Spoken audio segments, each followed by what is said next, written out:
Hello again there, boys and girls. Let's go ahead and hop on in here. So, we're going to go back to this. And again, week 13 is good for nothing, so we're going to do something different here. Again, we've kind of stated what we want to do, which is we want to run super late models next year, this season coming. Again, there is a really good wealth of knowledge in the forums. If you're on iRacing, go there. There's a lot of info there. Mike Budzine has posted up a ton of setups, really good write-ups about those setups and everything. So it's really good to see all that and everything. Now, in terms of what we want to do, we want to see where these setups are at. What's up, Brian? Clutch. We want to see where these setups are at and just kind of shake them down a little bit. We're not going to have kind of relative speed until we run against people, and that'll be kind of the week of. But in terms of just feel, let's get them feeling good and everything until that happens. So in the meantime, the other thing that we've done is played around with some settings in here.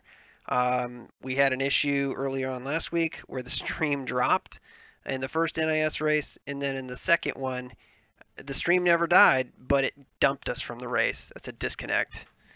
Awesome. Yeah, definitely. It's a good track, and I mean you need to have it. And we'll go over some of the weird little inconsistencies and idiosyncrasies rather of Myrtle Beach in all that. But overall, we got some stuff we've got to try out and everything in terms of the settings and what have you. So let's go ahead and do that. In the meantime, I'm going to be kind of checking and seeing, what all of our system stuff is looking like, just because I'm trying to shake this thing down and just figure out, what all is running on the system right now in terms of what's the problem. So we're kind of doing that as well. But let me go ahead and refresh this chat over here so we can get that. But in terms of Myrtle Beach, we'll talk about it a little bit. Let's go ahead and get in here. And I think that we got our volume up and everything, but let's just double check just in case. Yeah, we do. All right. Yeah, there you go. Phenox is hot. Now you'll see on the left we don't have any splits here because I've never run the super late model here. So these are true first laps here. So again, see what we do. Now, at some point we're going to hit that out there. Now this setup that Mike has is designed, and we're just going to take it really simple around here. This setup is designed to be run in third gear. It's not designed to shift into fourth, so bear that in mind. So you get down in here, and then you've got this little rumble strip right there, which we'll kind of talk about in a minute, because eventually we're going to hit it, and why it's bad.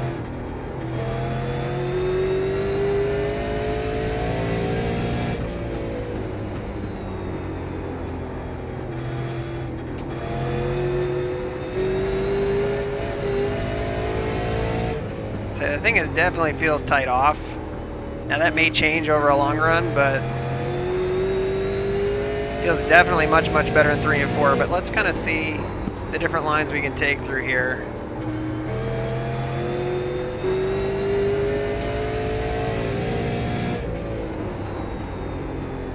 So we were slower through the first section, but it actually ended up being a net gain down the backstretch. Now we're sailing the thing off here and really diamonding this corner.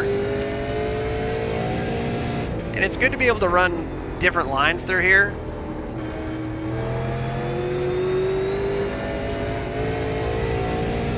But ultimately we shouldn't be sailing it that far off.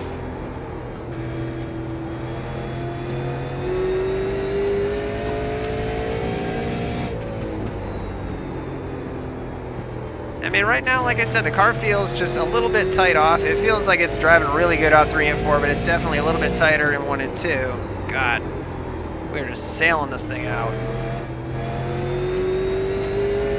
And 1 and 2 is definitely more difficult to try and figure out around here anyway.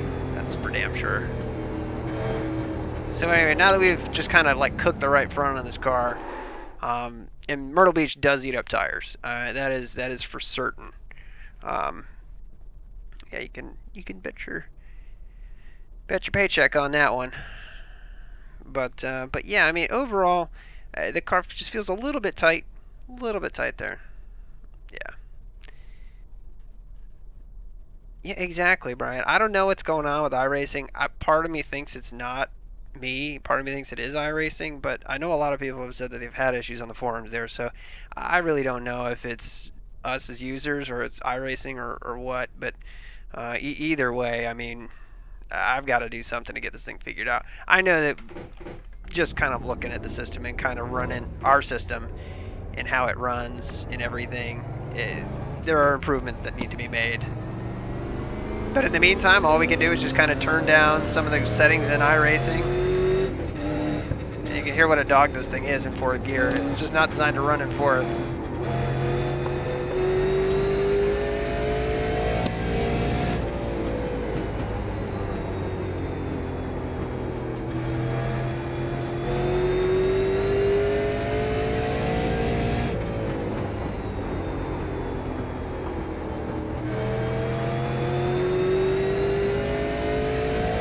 Felt pretty good. So we're really just kind of coasted it into the corner here.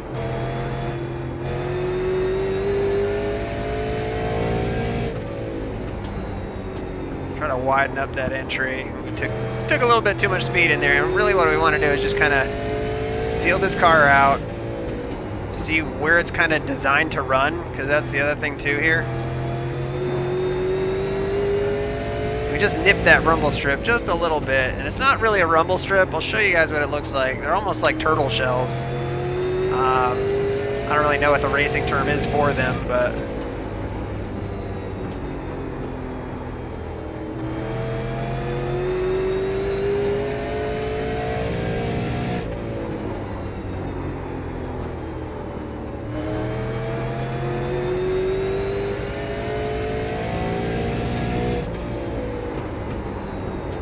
yeah, we overdrove that quite a bit.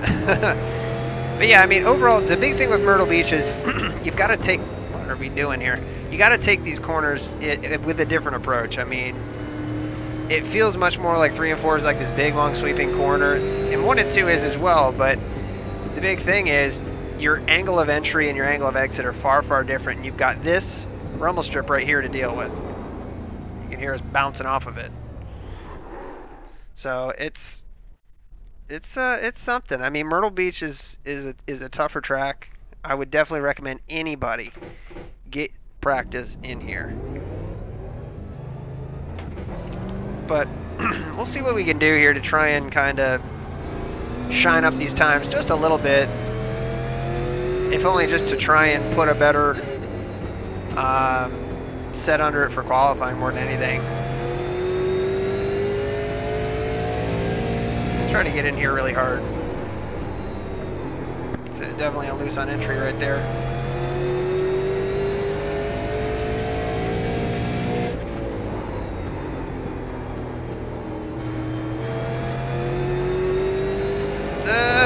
Didn't make it.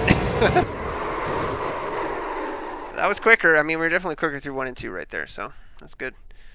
But Brian, did you end up doing the turtle shells? There you go. Your car had too much damage. We've got to. Did we not get out of here? Really? I looked away. Yeah, we're not doing anything, Michael. We're just running around in practice. Yeah, I mean, Brian, did you end up running the Sebring race? Who did? Say they had the 12 hours of Sebring, and I didn't watch the team do it. Unfortunately, couldn't participate, and it's not unfortunate that the mother-in-law is here, but that's the big reason.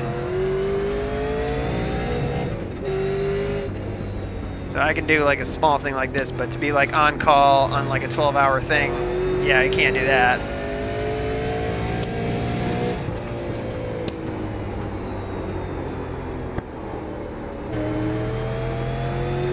So again, overdrove that floating through center. What the hell is our car doing there?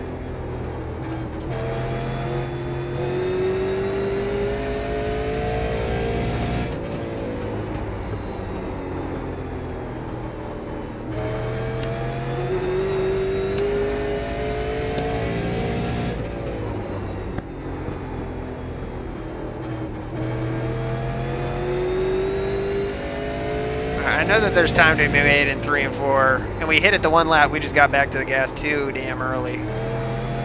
So that's kind of what we're going to focus on right here, to try and figure out 3 and 4, and then try to put a good solid lap together. Not like that though. Not like that though. God damn it! I hate that soft left front spring. It just makes it impossible to save this damn car. P3, that's awesome. Double P3 in the 36-hour Florida challenge. What the hell is that? What is the 36-hour Florida? What's up, Zach?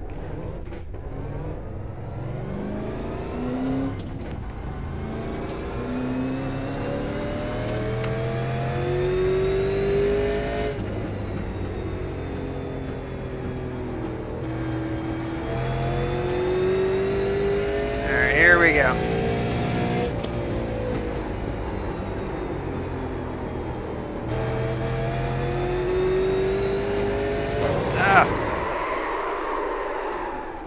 The car didn't like that. That was a weird feeling when it hit that wall. I want to see that on replay. It hit that wall and something happened. I like folded up a tire or something, because it hit that wall and just stuck. See what it looks like when it comes around. I don't know. Might have knocked that front tire straight, but whew. Yeah, clutch is a mod.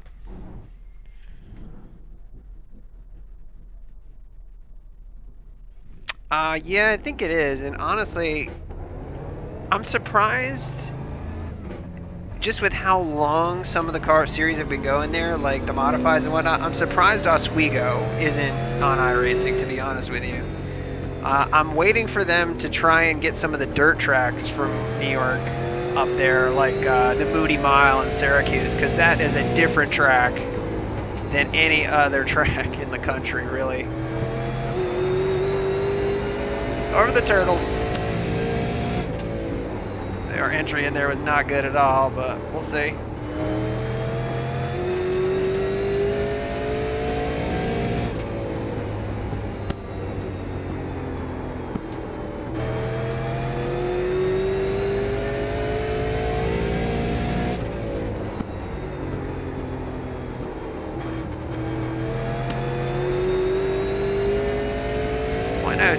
And I'm looking at the split here just to try and see how far off we are.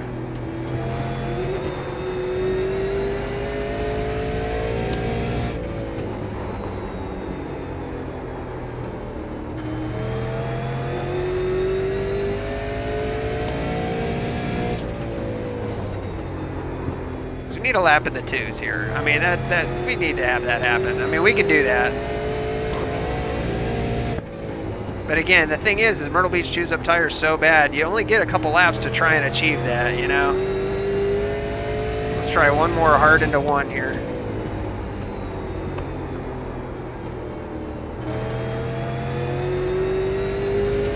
I just want to try and figure out 3 and 4 here.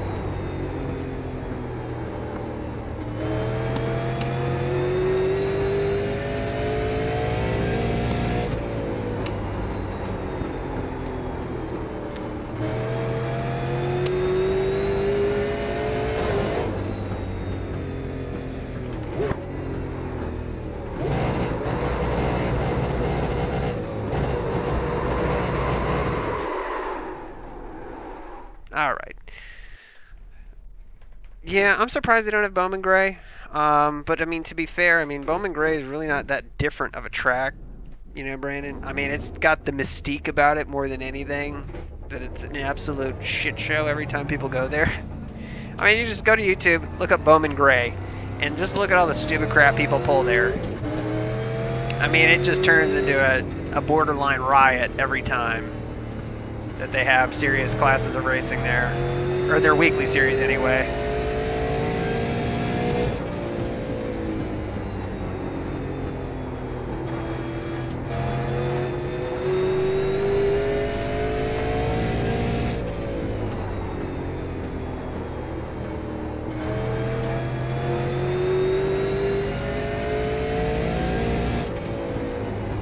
Did we get it too? 372. Oh, see what I mean there? it just caught the inner right on that curve there. We were over it. And it just turned it.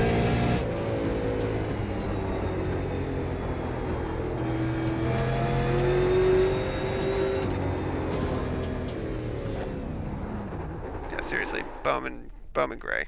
Yeah, it's stupid. Put your iRating at 2. Put your safety rating at 2.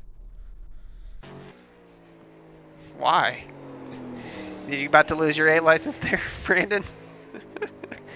So anyway, getting back to the matter at hand here. What can we do to try and free this thing up? It feels like it turns in pretty good.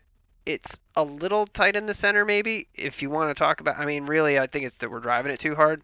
But in terms of what we can do to try and free it up, not really like off, but more like center off. I mean, you can you can throw another pound of air pressure in it, just to see what that does for it. The temperatures look really good, so I mean, it's not going to hurt it to throw a pound of air pressure in it. Let's just throw 2 in it just to see what happens. And again, what you're doing is when you're adding air pressure to a tire, think of it this way: the tire's a spring. All right. When you add air to it, you're basically changing the spring rate of that tire. So the more air pressure you put in it, the stiffer the spring is. The stiffer the spring is, the less grip you have on it. It's the easiest way I can kind of explain it. Now the other thing too is, you got to remember, over a full run, those tire pressures build. Which is why these cars like to get loose off the corner the longer you run. You're building up air pressure. God bless it. We just cannot get off that damn corner without hitting that fucking wall. But yeah, basically when you add air pressure to it, you're basically kind of lowering the grip, if you will. All right. But yeah, there's a lot of it that goes into the tires and everything. But easy thing to do is, I mean, you want to put air pressure in the right rear. I mean, that will free the car up more off than anything. It's not going to help you in. It might help you a little bit in the center, but it's mainly going to be a center off adjustment. In terms of like your chassis adjustments, like your track bar and all that, I mean, that's going to kind of be more of an overall adjusting feel. I just really want to hit 3 and 4 the way I know we can. Trying to fight it over that freaking inner curb. You did earlier? 12x in the last 10 laps? Well, yeah, trust me. We were running around in the back of the NIS, the one that actually dropped the stream on and everything, and we ended up, what, with a 10x on it? I mean, we were running around in the freaking, we ended up with like a 6x for no reason. Running around in the back, dead last. So take her way up high here. I'm charging down.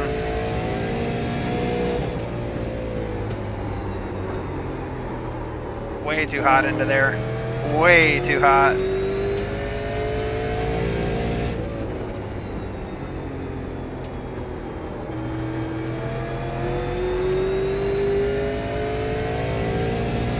But that's the right way to take it off. You can see us kind of gaining there.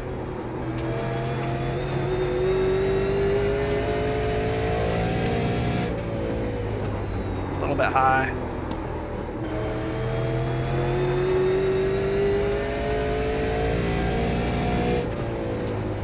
You're at 350.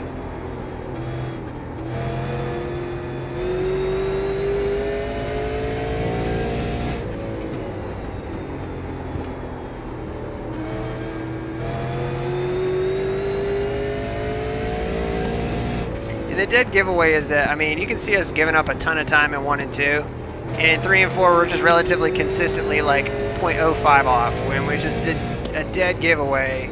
We're just not fast enough through here.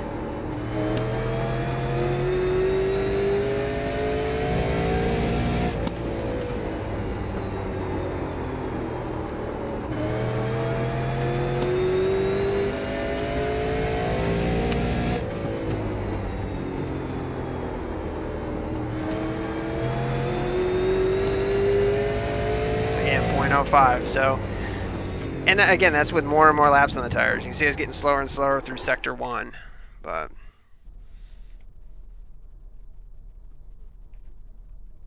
yeah, I mean, you don't have to make a ton of huge adjustments. I mean, you really don't. I mean, the big thing is it all comes down to what's comfortable for you. Now, obviously, there's always going to be somebody who's faster than you know, unless you're building these god setups. You know, for the most part, we just don't have the amount of experience. You know, like the guy who's building these setups or has built these setups, he's been racing super late models for like, you know, 8 years on iRacing. I mean, we've been doing it for like a season, maybe. You know, in terms of the super late model, the guy knows the car in and out. I mean, you have to kind of realize, you know, and know your level of knowledge here.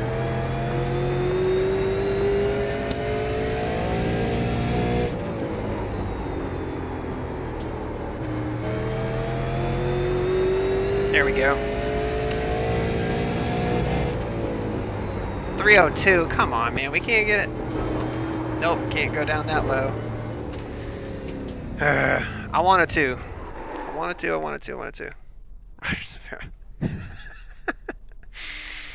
My God.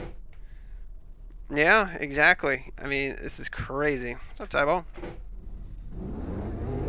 So I want a 2 before we move on to the next track here, which I think we can do. Car's got it in it. We just need to actually do it. And again, when you're leaving the pit road in Myrtle Beach, I mean, definitely stay below those freaking rumble strips.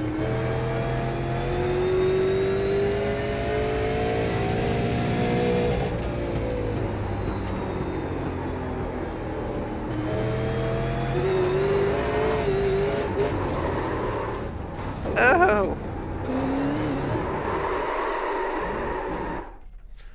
Whew. Alright. For real this time, though.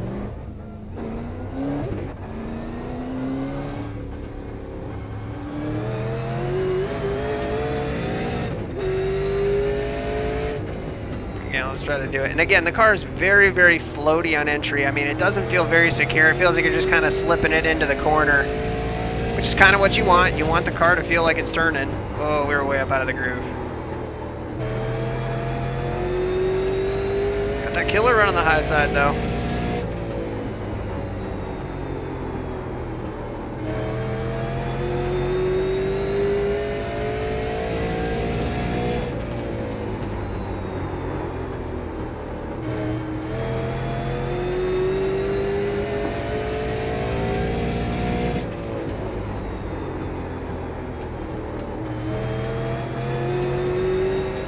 Nope. Alright. Well, I think we're going to leave it right there for 5 flags. Again, the air pressure seemed to help a little bit. But again, I mean, it's not like it's going to be a killer thing here. So, overall, I mean, that's kind of where we ran. You know, the quick lap that we did do was lap 37, so we'll watch that one.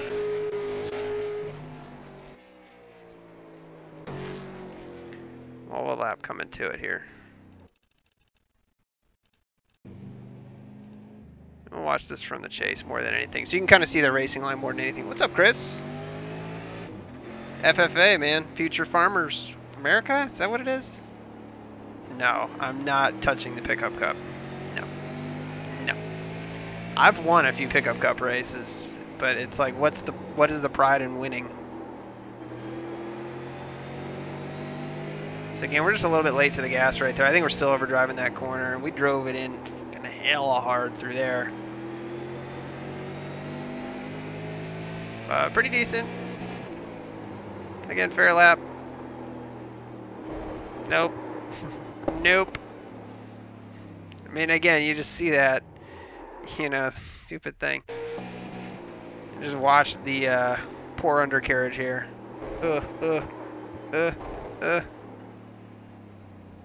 And get a 0x? No. Nope.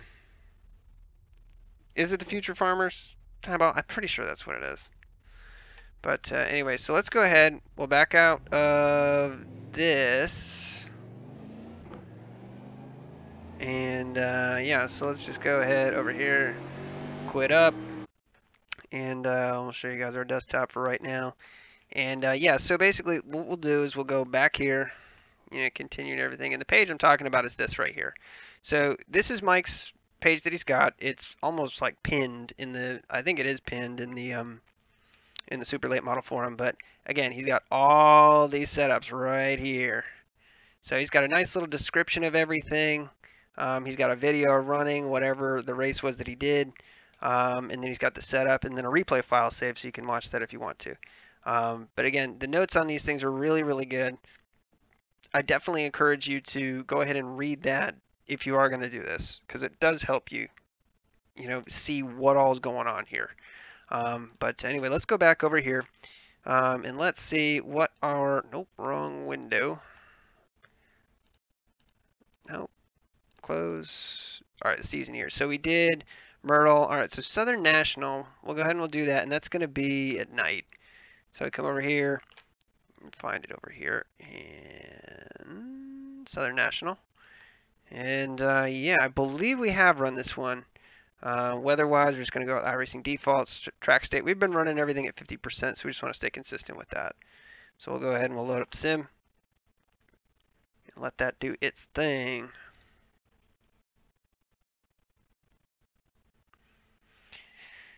But yeah.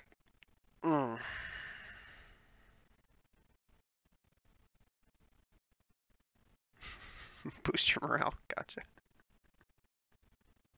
You're A-class in Dirt Oval, Brandon? That's awesome. There you go. You see, we'll be moving up. I think right now we're a D in the Dirt Oval. So, I mean, we got to get moving up into the higher series more than anything. It's a shit show. But anyway, to swap out our, God, what was I going to say? Swap out the setup here. Nope, not options, garage. So you go to the garage, and right now you look, we're still running the Myrtle Beach setup. So we go to my setups. No, we're not going to change the 2 pounds of air pressure in the right rear adjustment. Let's see here. Where are we at?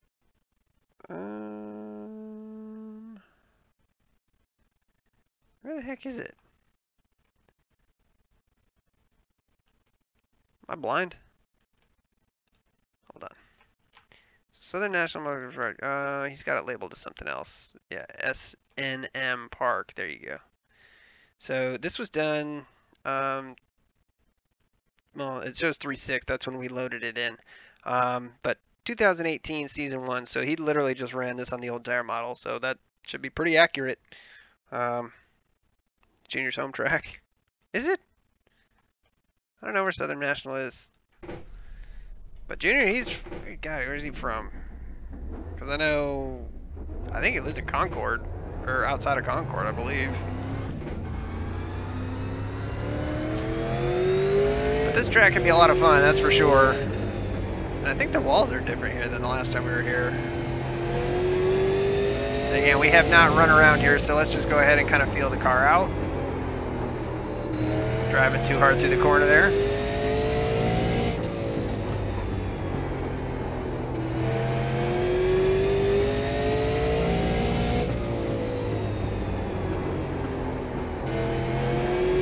See what a difference that makes, taking the corner correctly?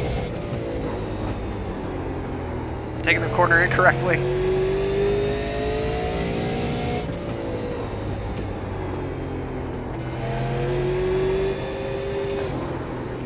Alright, I think we've got this thing figured as far as what we gotta do. Nope. It's just plain iRacing. I mean, we're gonna run next season, but it's gonna be good for us. And again, use week 13 to your advantage. I mean, that's the thing. We don't need to run around, pick up cup, carb cup, and all this other crap and just screw around. I mean, if we're gonna spend time in the sim, I want it to mean something. You know, I want it to actually be worth our time.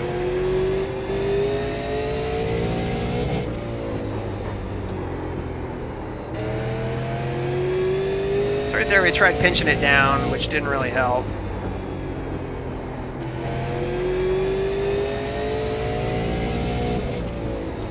I think we're getting to the bottom a little bit early.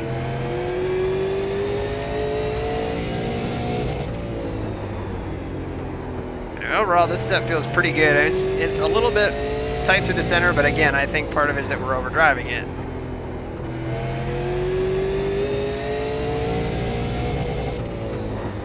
And you can really kind of diamond this corner if you want. I mean, that's kind of what seems to be working. And again, we're just kind of going for it here, just trying to get the split timer down so we can kind of see quick times here.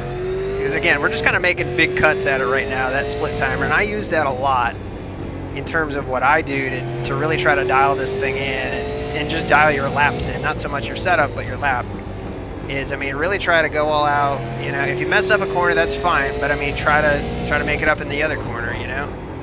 So like there, we're driving in, you can see we're gaining on entry, but we're losing on exit.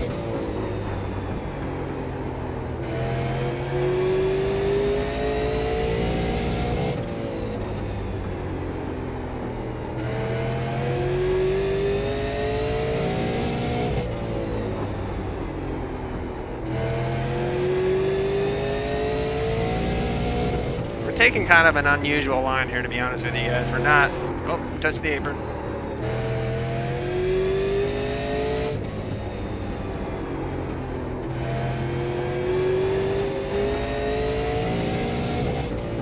Really kind of not running the thing out to the wall here.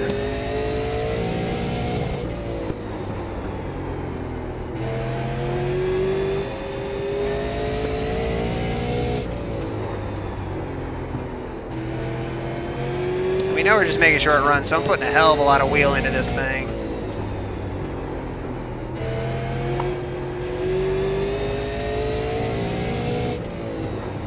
See, it's the only thing I hate about running behind your own ghost is you see the cars kind of huck around.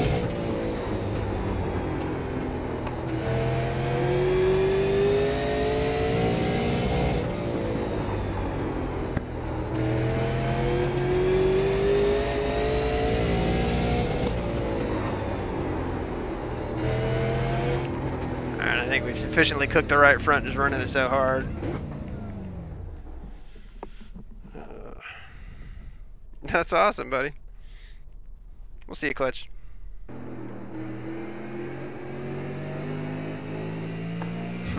What's up, Mark? Yeah, we're just running around. Basically what we're trying to do is, again, just try to feel out the Super Late model more than anything and just use week 13 to our advantage.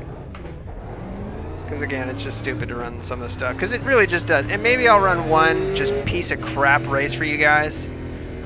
Just to show you. I mean, every time you climb into the street stocks or anything, it just turns into just a dumpster fire.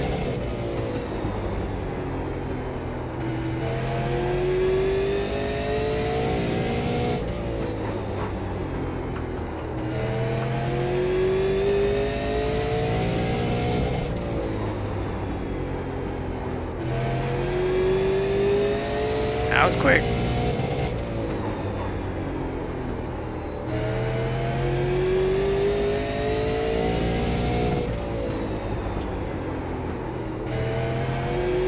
Man, we had really hooked that thing on the bottom of that one corner. And again, you're just trying to discover what works for the car.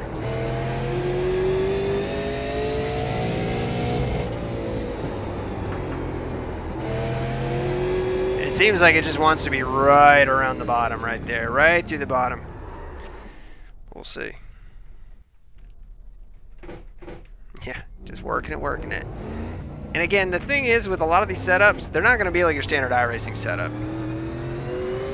So let's try and put down a qualifying lap and see what kind of time we can get down here. Can we get a 6? Not with a run up like that, we can't.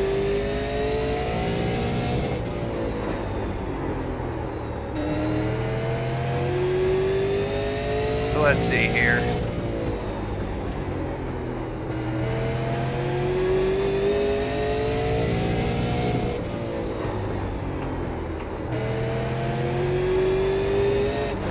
So the one thing that we had done in the lap that we really hooked the bottom, we got the thing hooked and then we were back to the gas almost full throttle like halfway through the corner. So, and again, you look at the track, it's high banked, so I mean you can run a lot of camber, you can run a lot of caster if you want.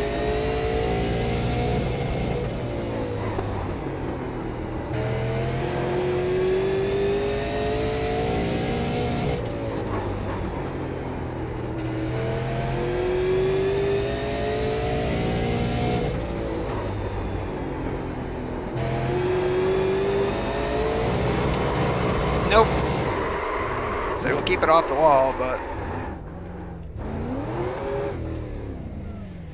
yeah.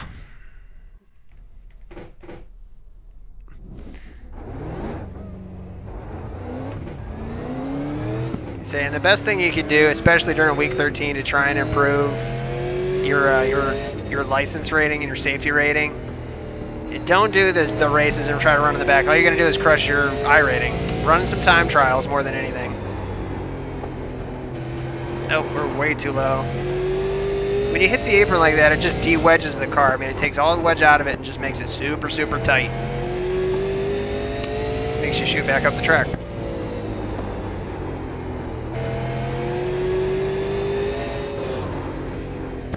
Again, we're going for all we can get right here. So again, we're not too worried about bouncing off the wall or anything. I just want to see if we can get under 7.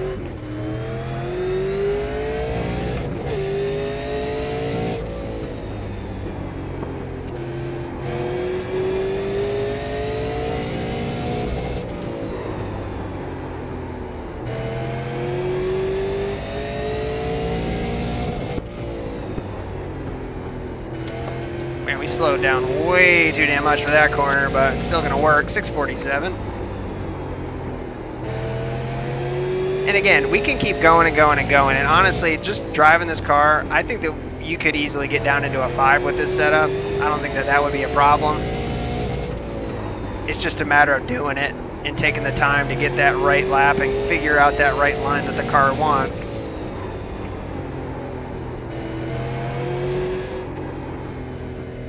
And again, killing tires. You can see there, I mean, our ops is 606. We've only spent, what, 10 minutes in here? I mean, that's the big thing. So the car, and again, with these cars, I mean, you can always make them turn better, you know, and we'll do one thing here. We already got a lot of stagger in the right rear. We can put a little bit more. Stagger is going to really kill the turn off. I mean, it is going to make this thing want to spin. So we'll show you. So 2375. So we're just going to bump it up just a little bit. Actually, no, we don't want to do that. So let's apply that. Let's take a look at the chassis. And what we want to see is what our ride heights are back here. So 347, 327. So let's go in here, put a little stagger in it, now go back. So now it's still sitting at the same ride heights. All right, it didn't add a ton of difference. I mean, we're only talking about a difference in circumference of that much. All right, so if you figure the difference in circumference is only, what, 0.1, what is that, 0.125, you know? So what is that, an eighth of an inch? An eighth of an inch is the total circumference difference divided by 2, because that would be what's affecting your ride height, basically axle down. You know, you're talking about adding like 0.07 of an inch. But if you're jumping from no stagger to a bunch of stagger, you'll see this thing jump way up. So let's run the stagger all the way down and apply. And now take a look, it did come down. So if we put it back up where it was, let's go ahead and run it. It was at 2250. Let's put it at, well, let's just go for broke here, 250. So it bumped this up 0.1 of an inch. We're not too worried about that. But if you look at the corner weight, 565. Let's put this down to where it was, 564. So I mean, basically, we moved a pound of weight from here over here. All right. The more weight you're putting in the front, I mean, the looser the car is going to be. So that's part of it. All right. Let's put it up to a 5. All right. Corner weight here, basically, it depends on what your springs are and everything in terms of how this is all working. But spring rate wise, he's got pretty stiff front springs in it, 450s, 200 on the left rear, 225 on the right rear, which is about what you want. Caster wise, camber wise, I mean, all that looks pretty good.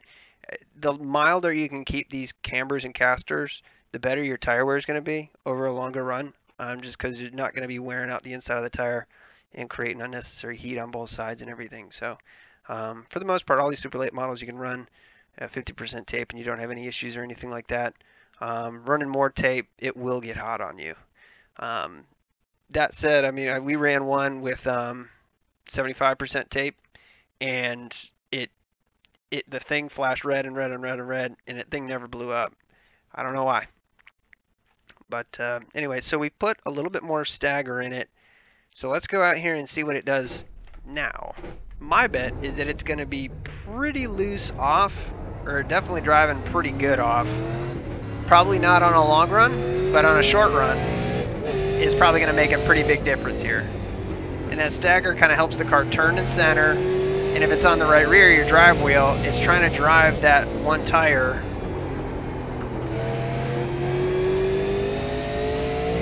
See, we didn't even get through there that good, and we still were faster.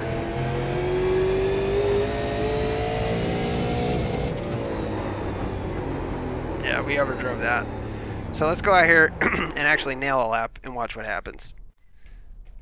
Pocono in the trucks is, I mean, the truck feels tight. That's the best way I can put it.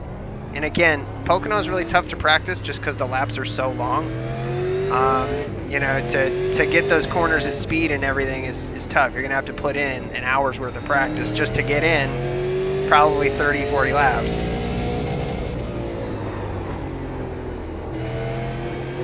And we touch that apron again.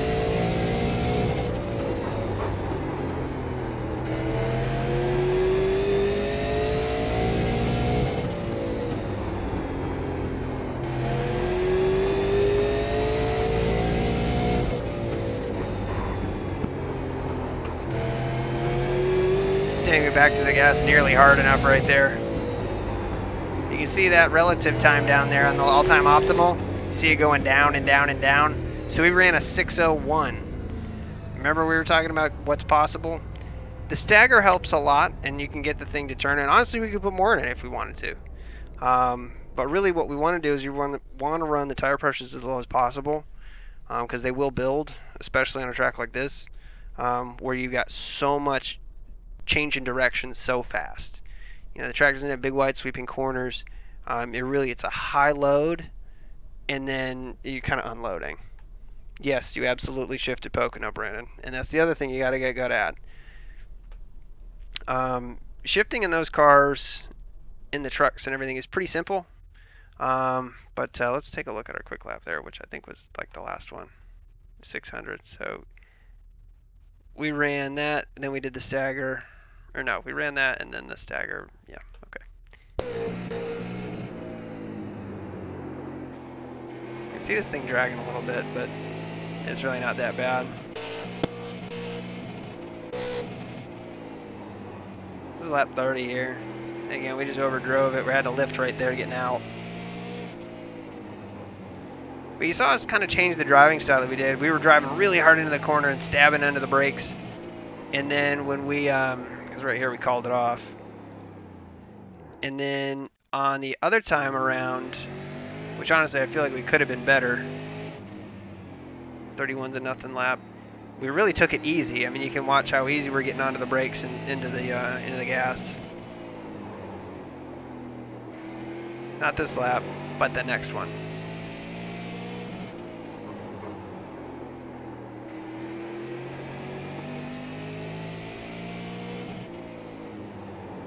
Really kind of letting the car turn before we get to the corner. See how easy we're lifting there? So on that lap, we're lifting right there. So if we go back to, so basically lifting almost as we get to that pylon right there. I'm gonna call that. So if we go back to lap 30, let's see how hard we drove that one in.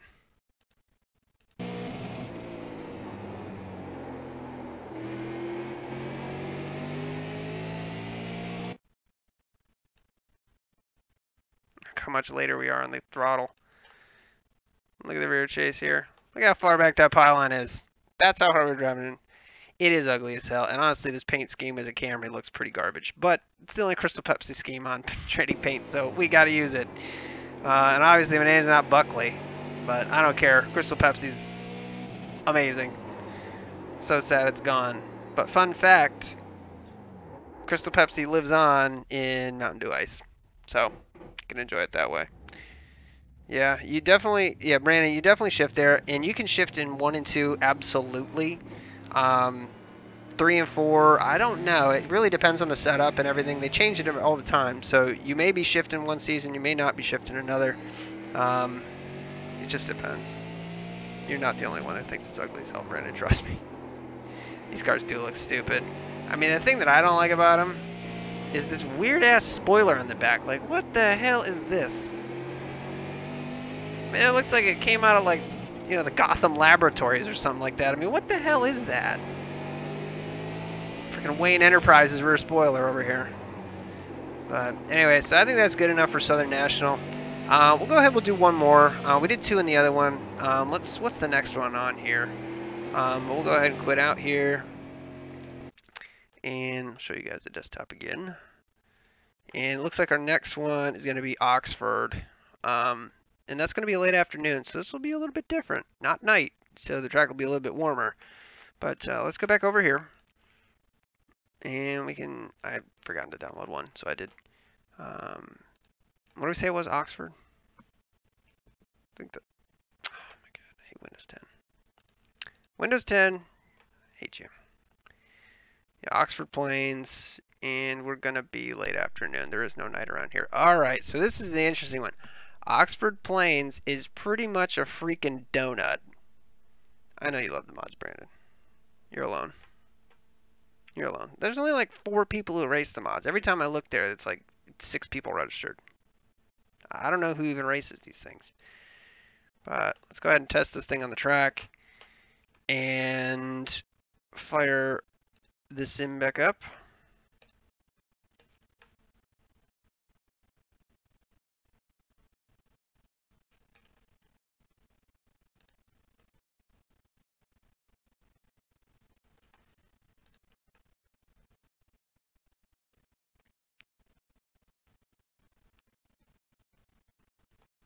All right.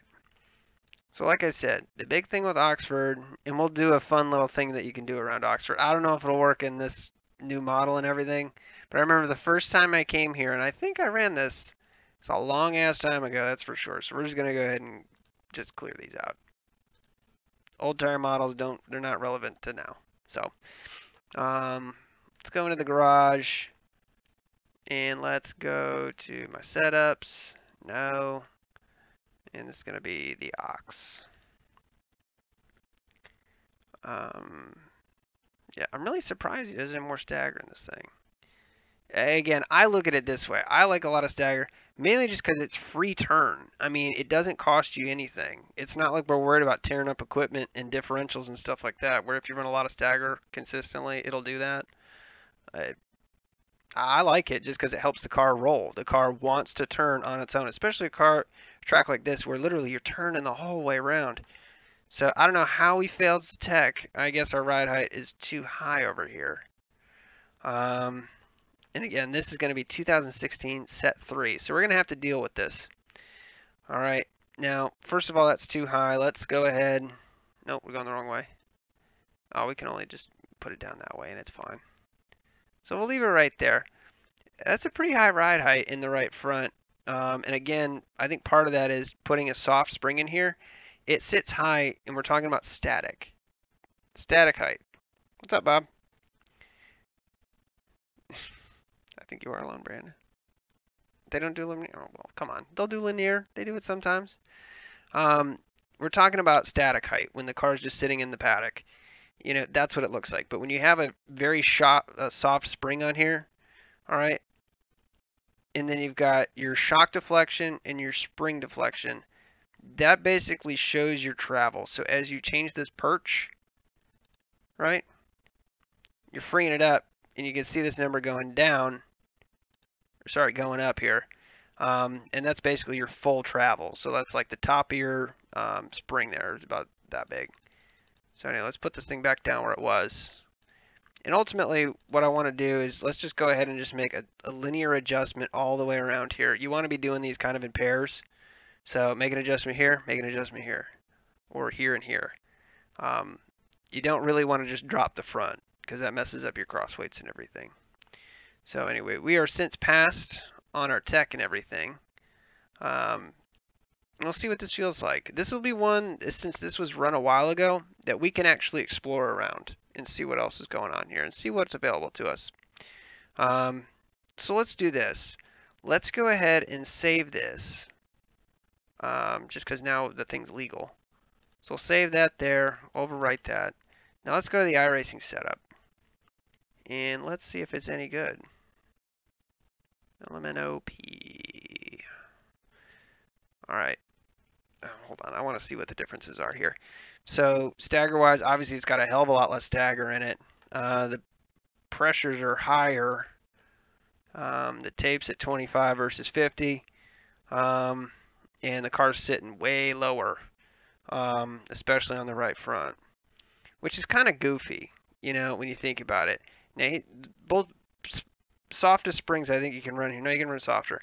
But if you look at the, I mean, the ride height over here is 3/16. The left front is 3/24. You know, the I don't know why you would do that. I mean, basically you want maximum grip. So think of it this way. If the car's sitting cockeyed, when you take it into a left-hander and all the weight goes to the right, the thing's only going to be lifting up the left front. You know, I don't know. You can run it that way. There's a whole bunch of different ways to do it. I mean, obviously that's what like modifieds do and stuff. They carry the left front.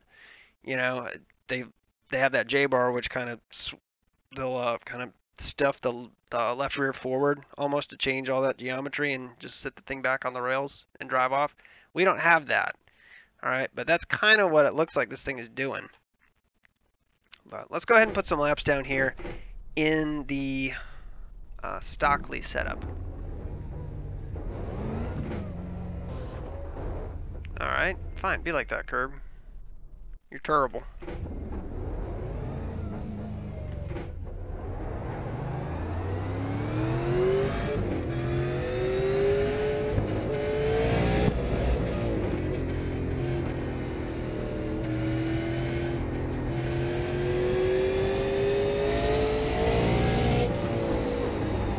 Again, it's kind of tough to kind of sight this track in more than anything, because the visual cues are like right in your A post.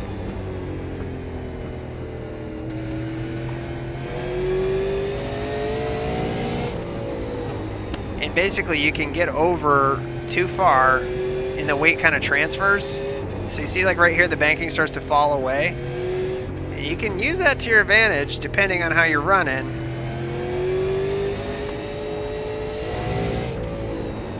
Because basically it's throwing all the weight to the rear.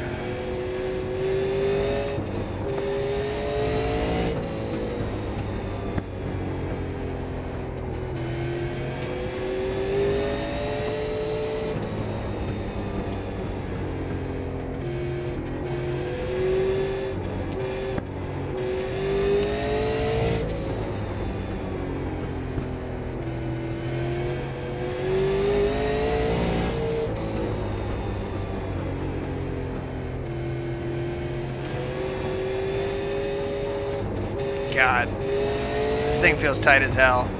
Like if I can't get this thing to like turn and like make the tires slip loose, like on a track that we're turning all the way around, we're really just riding the right rear. That car's too damn tight. So anyway, we're gonna throw this one away and let's go pull up the. No, we don't want to save that. We already have it, by the way. That's an annoying thing with iRacing. Like, how does it not know that that's the setup unchanged that we're running? Why does it ask if we want to save it? Stupid. We could drift all the way around. I think we probably could. But you can see, first of all, look how low the left front pressures are. That's what you want short track wise, lower air pressures. All right, just because you don't need them. You don't need all that air pressure because you're not running higher loads. But the stagger will help make this thing turn around here. This thing's going to be far faster, I believe. Let's go ahead and check it out, see what it feels like, and then we'll put a full diag on this thing.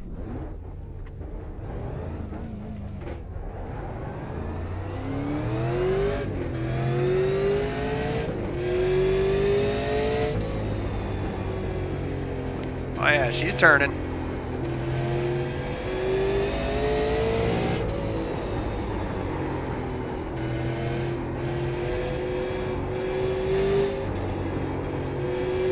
And a lot of it is the manner in which you take the corner.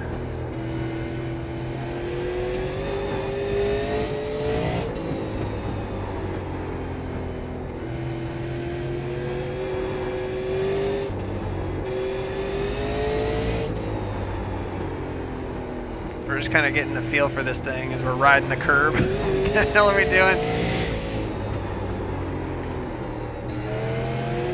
And again, that's not what you want to do. It might be faster here, but you can't race like that. It's funny, the thing doesn't really feel like it wants to turn in. But I mean, once you're there, I mean, and the car catches, the thing cuts pretty good.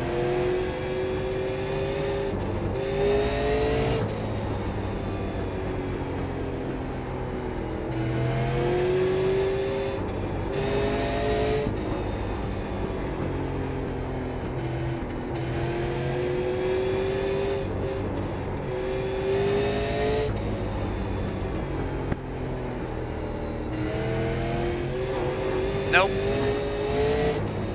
So want to see if we can drift all the way around? After we wear this right rear out, we definitely will be able to do it.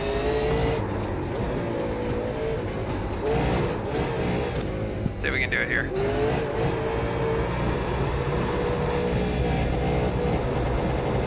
Nah, we got to carry more speed to do that. Oh, God. Those soft springs, man, they make the thing bite and want to dive the other way. That's for damn sure. Maybe we can do it on cold tires.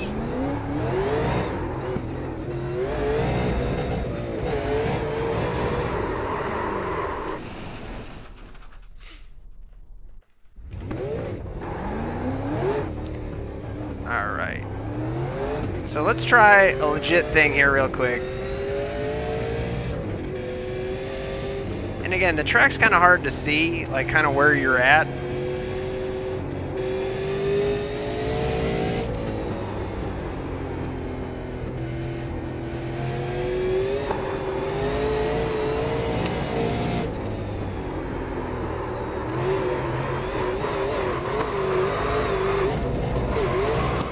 Nope.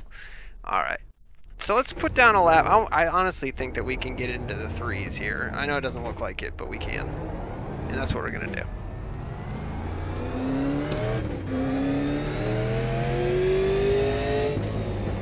Does anybody know if they raced the actual Craftsman trucks here at one point? I want to say that they did. Like way back when, like 95, 96.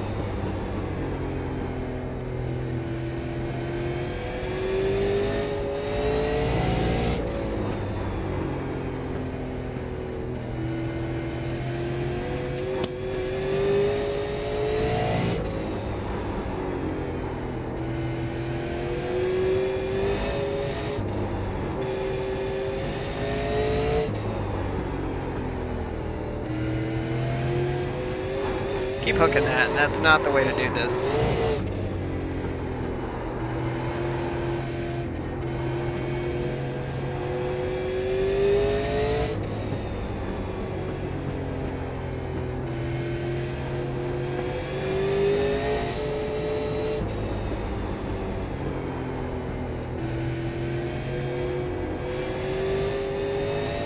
Track really is kind of one of those slower is faster deals, like don't get back full throttle.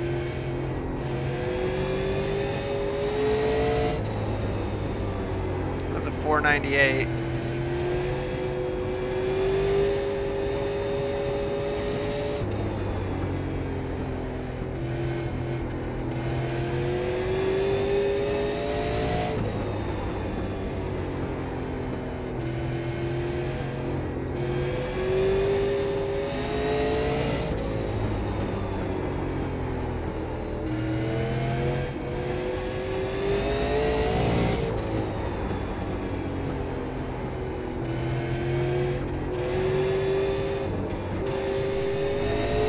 Again, the longer we go, the more we heat up that right front, because we're just turning the whole way around.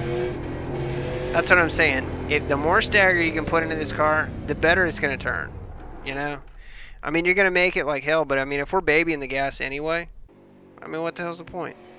So let's go to the garage. And again, this is an old set, so we can do really whatever we want, and we don't have to feel bad about it. So first things first, what I want to do is I want to look at the set and just see what kind of camber and casters in here.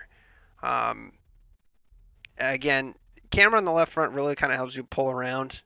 One thing I do want to talk about is caster, especially when you're turned in.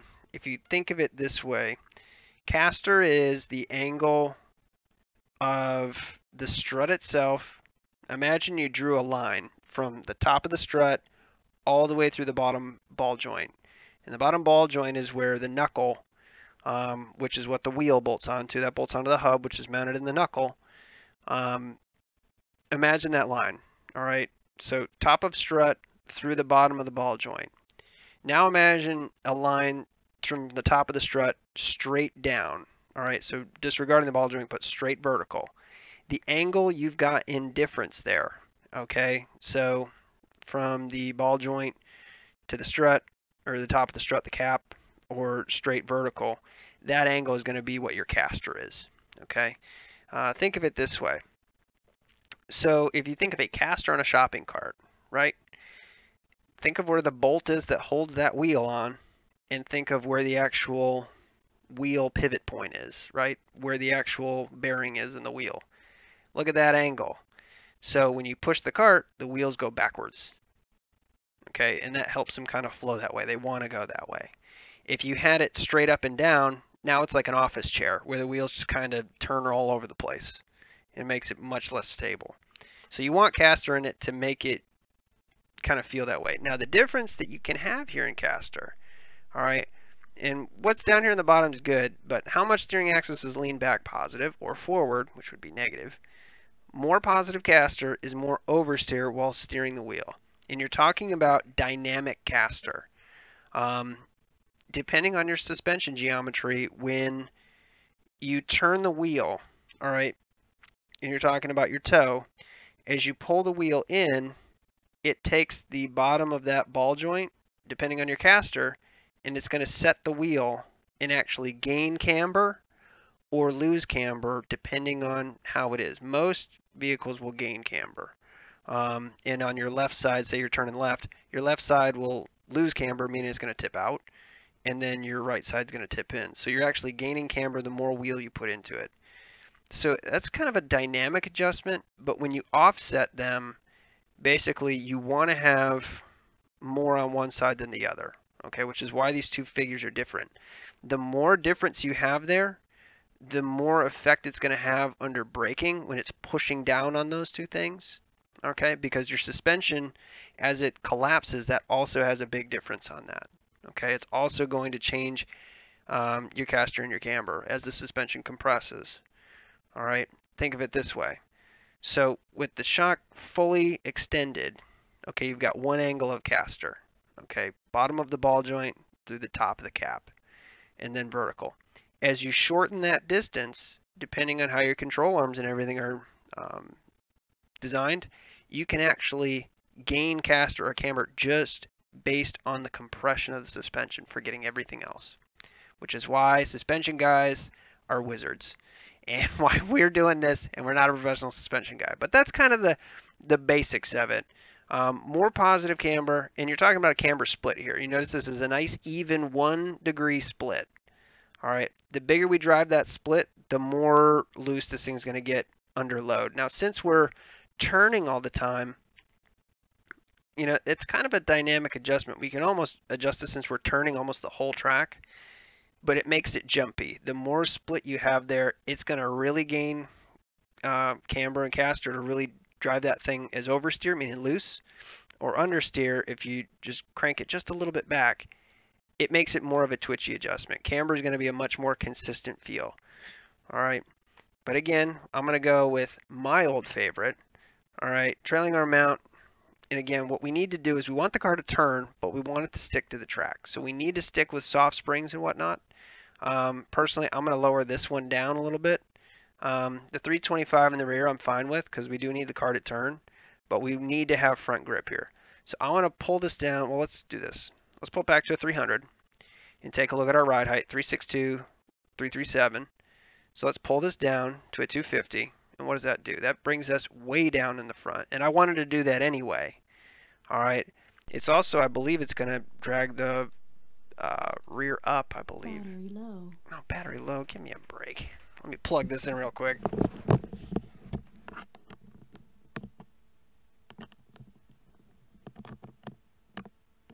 Charging battery.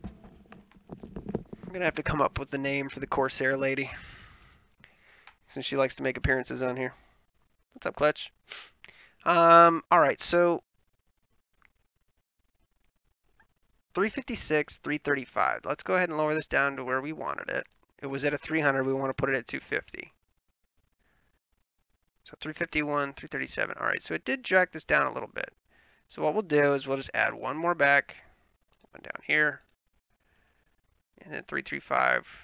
We're about the same. Basically, what we're trying to do is we're trying to set our ride heights back where they were.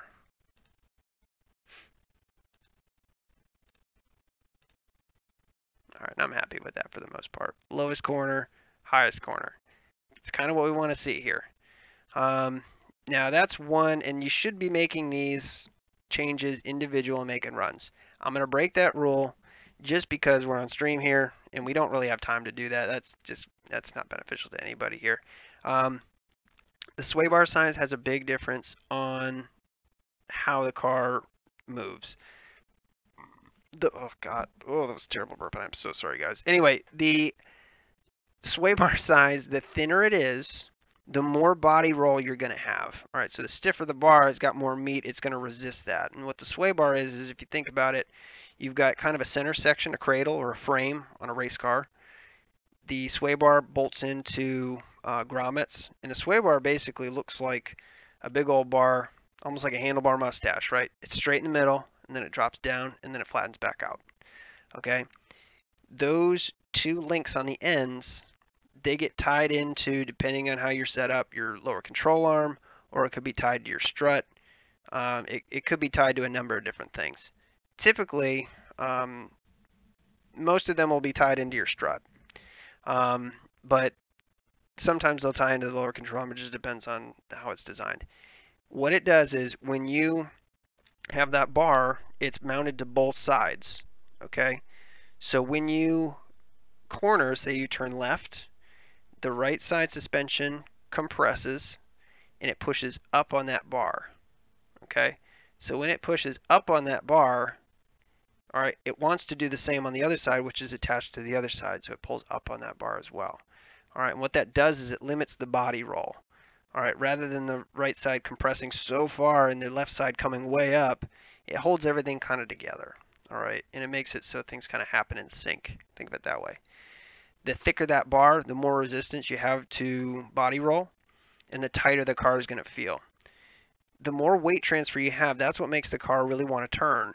All right, and again, that's free turn, but if you think about it, that's a lot of weight that's not going in the direction we want to go. That's a lot of weight that's wanting to go straight, and we're wanting to go left. So while it does help the turn and the body roll, you still have to catch that weight onto the wheels and actually drive it forward. So that's a good way to if the balance of the car kind of feels good, but maybe it's just a little bit tight through the center, changing that sway bar can help a little bit. Again, it's an adjustment you need to play with to see what you want to do with. And again, there's things on this car that I don't really know. It basically is shorter anti-roll bar arm, and the arm length equals a stiffer bar, more understeer. So you can shorten that up. And again, what that does is it's less leverage on that bar. If we shorten the bar up, more body roll, gets looser. All right, so the lift bar end clearance is preload, and you're supposed to make your adjustments and everything that's detached, and then yeah, I mean basically it increases the delay, what it says down here. More clearance increases delay before the bar becomes effective in the left turn. So instead of having it bolted, all right, on the left side, because we know we're only making lefts, they have it gapped. So it has like a bump stop to it. So when it compresses, it'll let the body roll for a second until it clears that measurement right there, until it takes that 1/16 of an inch. Well, this is negative 1/16, so it's actually, God, what would that be? Would it be, I don't know. I don't know, it's messing around here. Let's cancel. We do want to discard the setup changes here. So let's go back and start back where we were. So we're going to bring it down to 250. We got that. We wanted to bring this back up. Wrong way. Let's see here. Bring this down a little bit. 3.6, 3.5, and then 3.2. I'm good with that. So again, that's where we're at here. Tape configuration, we're going to leave it at 50. Sway bar we're going to leave alone. Steering offset I'm not worried about. The cross weight right now, the car is really, really even, meaning that it's not super. I mean, the amount of weight that we can put on the front is going to help this thing turn, but it's going to reduce the grip in the rear. All right, so you just got to keep that in mind more than anything. But the more we can soften up the suspension, the more mechanical grip that's going to give us. All right, meaning the more grip on the track itself. What's up, Bob? We've been good, man. And I think clutch has been good too. But anyway, we're going to leave that ratio right where it is. The tire pressures, I'm going to leave right now. I think we could probably take a pound out of the right front just to try and give us a little bit more grip. But let's throw a little bit more stagger in it and apply that. Be done. All right, so we were running kind of fours there. Let's see what we can get to now.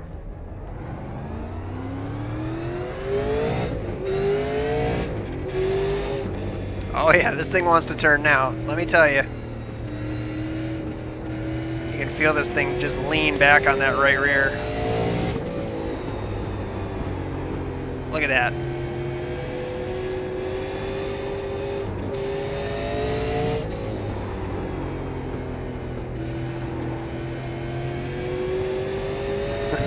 There you go. And again, we're driving it pretty hard right now.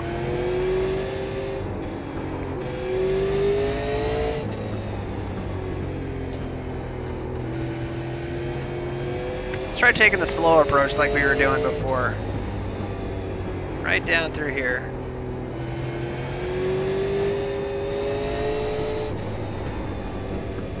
Honestly, we're getting down to the bottom way too early in this corner right here. So it's kind of a rhythm thing in terms of driving a donut. Because when we have the wheel turned and it's setting back like this, when we let off, the thing kind of jumps to the left. And that's what it wants to do. And we want it to do that. We don't want to have to put more wheel into it. You see how much better that was? We don't want to have to put wheel into it to do that.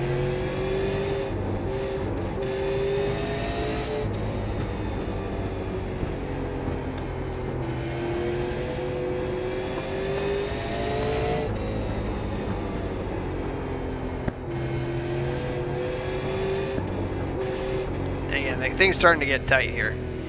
So again, right there, we dropped from a 480 down to a 180. Not bad, you know?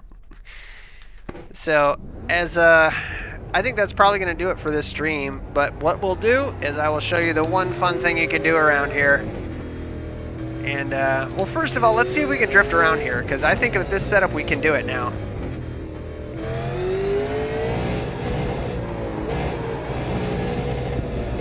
Nope, we got too much grip in it now.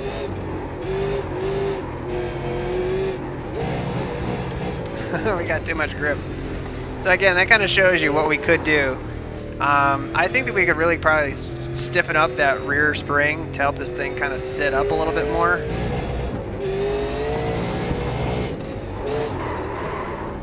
Honestly, I don't even think we can get this thing to roll.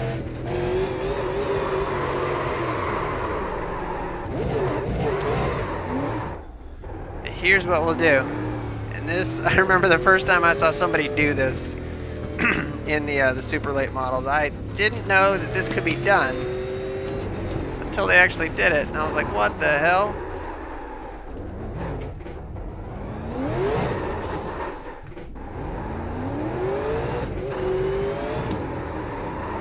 Let's see if we can get it lined up here. Let's go ahead and get back here. Anyway, I hope you guys have learned a little bit. Like I said, again, I'm no setup master or anything like that. I think that's fairly obvious. A lot of this we're going to have to shake down once we see what kind of times people are running in general. It's going to be very hard to do, but we'll go ahead and get this going right here. Yahoo!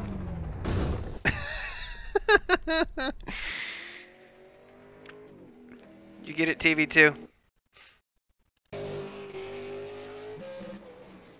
Oh yeah! Stick it.